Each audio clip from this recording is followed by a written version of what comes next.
Olá, amigos da TV Rio Branco. Hoje é segunda-feira, 3 de outubro de 2016. Estamos começando mais uma edição do programa Boa Noite Rio Branco, aqui na sua TV Rio Branco, né? Você deve se acostumando, porque agora teremos, sim, na segunda-feira também, Boa Noite Rio Branco, de segunda a quinta-feira, tá certo?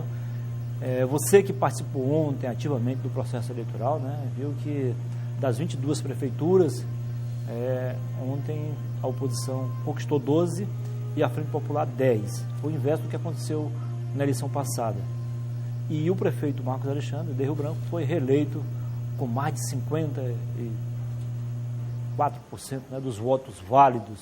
Fazia muito tempo que a Frente Popular não obtinha uma vitória tão expressiva em relação à oposição quanto agora. Mérito para ele, que foi além dos arranhais do PT, né? Conquistou novos apoios, buscou novos mercados e foi realmente coroado o seu trabalho. Parabéns! No programa de hoje você vai ver uma entrevista com o Tião Bocalon. Ele é ex-prefeito de Acrelândia, presidente regional do Democrata, né? O DEM. Ele vai fazer uma avaliação do desempenho do partido e da oposição na eleição de ontem, a eleição municipal.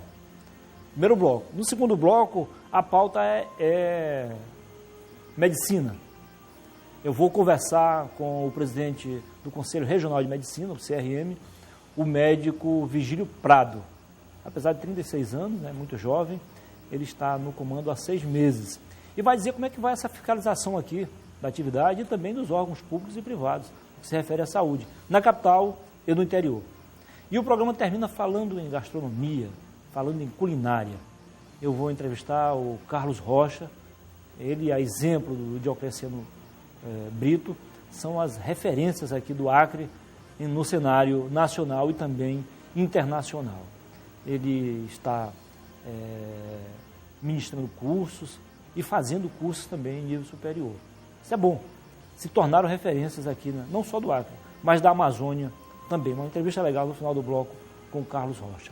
E agora você vai ficar sabendo o que aconteceu de mais importante no nosso estado, notadamente da nossa capital, Rio Branco.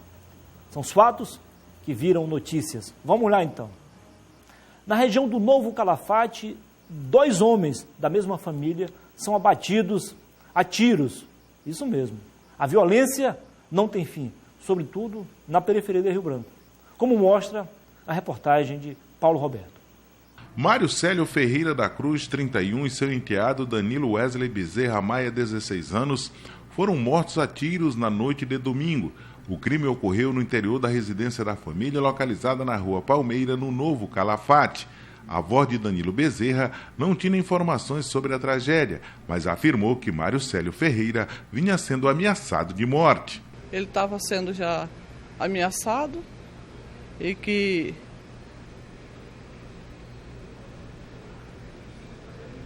eles viram um carro, só viram o carro mesmo, lá em frente, e ele estava deitado, a menina estava no sofá assistindo televisão, o Danilo estava dormindo no quarto dos fundos. Quando elas ouviram um pipoco, aí ele perguntou o que foi isso. Ela disse, as pessoas que estão atrás de tu. Mas não deu tempo dele levantar. Segundo Dona Nelly, o que fizeram com seu neto foi muita maldade, já que Danilo Wesley era deficiente auditivo, além de sofrer com outros problemas de saúde. Danilo foi morto deitado dentro de uma rede. Ele estava dormindo na rede do quarto e eles atingiram ele na rede, no quarto. Ele deficiente, não falava, não ouvia, era uma pessoa totalmente dependente da gente. E a menina correu, a irmã dele de 12 anos, correu, agarrou ele morreu nos braços dela. Dona Nelly não soube informar os motivos das ameaças de morte que o genro vinha sofrendo, mas, de acordo com ela, Mário Célio tinha passagem pelo sistema prisional pela prática de diversos crimes. Outra informação repassada por Dona Nelly Andrade foi que a vítima tinha acabado de chegar de uma igreja, quando a porta da residência foi arrombada e a casa invadida por supostamente 3 elementos, que, segundo ela, estavam em um veículo. 2 deles estavam com o rosto coberto. Além de Mário Célio e Danilo Bezerra, mais 3 pessoas estavam na casa, entre elas 2 crianças. Pura maldade. Acredito que quem fez isso, eu acredito que não queria atingir o Danilo, porque o Danilo era uma pessoa que ele não atingia ninguém. Ele era uma criança, tinha 16 anos, mas era uma criança. Ele não tinha maldade na mente dele. E no final do dia, o Tribunal Regional Eleitoral também falou sobre a eleição.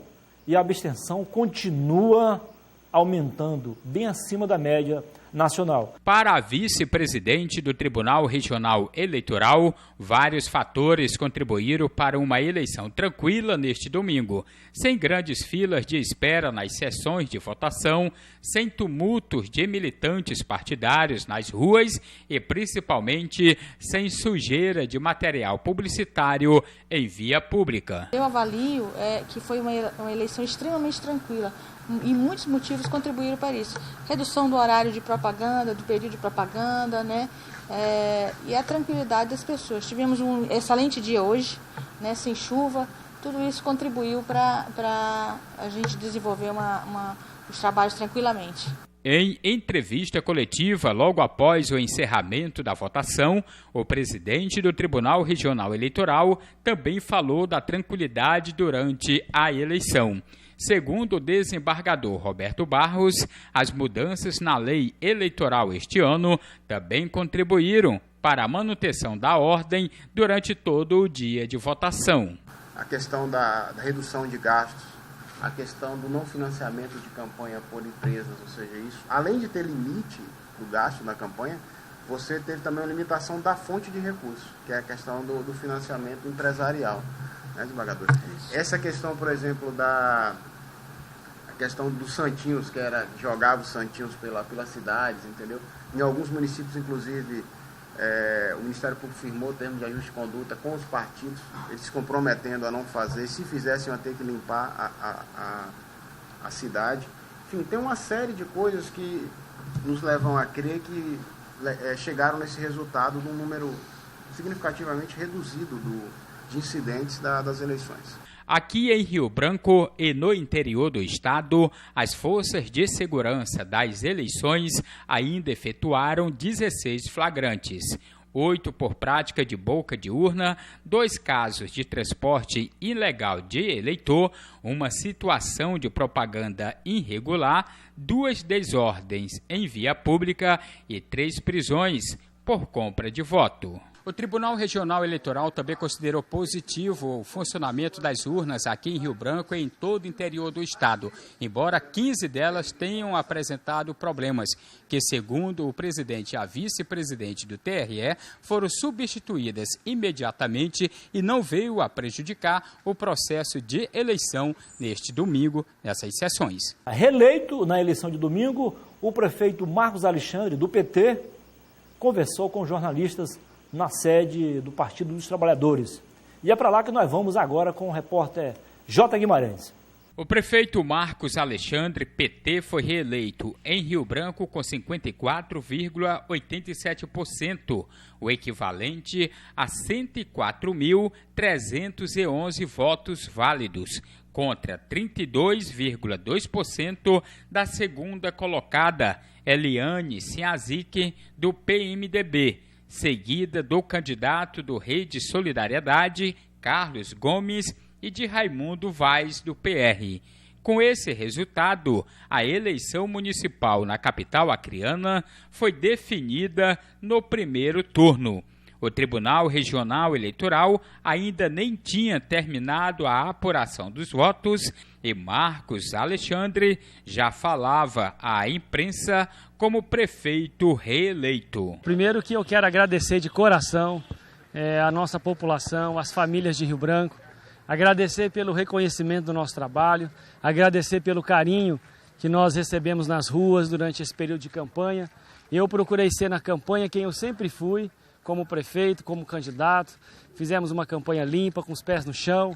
Fizemos uma campanha onde a todo tempo nós procuramos mostrar nossos projetos, nossas propostas, não falar de ninguém e tendo sempre a responsabilidade grande de cuidar com dedicação, amor e carinho de Rio Branco. Então, eu quero dizer da minha alegria e de estar com os pés no chão e humildade, porque agora começa uma nova fase, onde nós vamos buscar honrar a confiança da população, conquistar a confiança daqueles que não votaram quem é prefeito governa para a cidade toda com amor no coração. O prefeito reeleito sabe que um dos grandes desafios do segundo mandato é manter o diálogo com a Câmara de Vereadores, que foi substituída em mais de 70% e aumentou o número de oposição na casa. Isso também é resultado do trabalho e da dedicação de todos. Eu espero manter a relação de parceria com a Câmara. Assim aconteceu nos últimos 4 anos, onde nós atendemos as indicações, atendemos os pedidos tanto dos vereadores da oposição como dos vereadores que estiveram ao nosso lado. Quanto à pergunta sobre possível mudanças no secretariado para esse segundo mandato, Marcos Alexandre foi categórico ao responder que vai tratar o assunto primeiro com os partidos que lhe ajudaram a ser eleito. É um acúmulo de experiências, então nós vamos poder, no segundo mandato, cometer menos erros, vamos poder trabalhar mais. A população agora pode ter certeza, nós temos um conhecimento ainda maior da cidade, a gente já tinha, mas com 4 anos de trabalho a gente conhece mais a cidade, mais as pessoas, mais as famílias. Então pode esperar de mim toda a dedicação e todo o trabalho, porque a população de Rio Branco confiou mais uma vez os destinos da cidade. Então nós vamos trabalhar para honrar a confiança de todos. Com a vitória de Marcos Alexandre, neste domingo, o Partido dos Trabalhadores segue para 16 anos consecutivos na administração da capital acreana. Depois da entrevista coletiva, o Marcos Alexandre veio aqui para a concha acústica no Canal da Maternidade, no centro de Rio Branco, onde uma multidão já lhe aguardava para o primeiro pronunciamento dele publicamente, depois de prefeito reeleito da capital acreana. E eu vou para o intervalo comercial. Volto em 2 minutos para conversar com o presidente regional do DEM, o ex-prefeito de Acrelândia, Tião Bocalon. E você não precisa mudar de canal? Continue com a TV Rio Branco e o SBT, nós temos o melhor para você. Até já.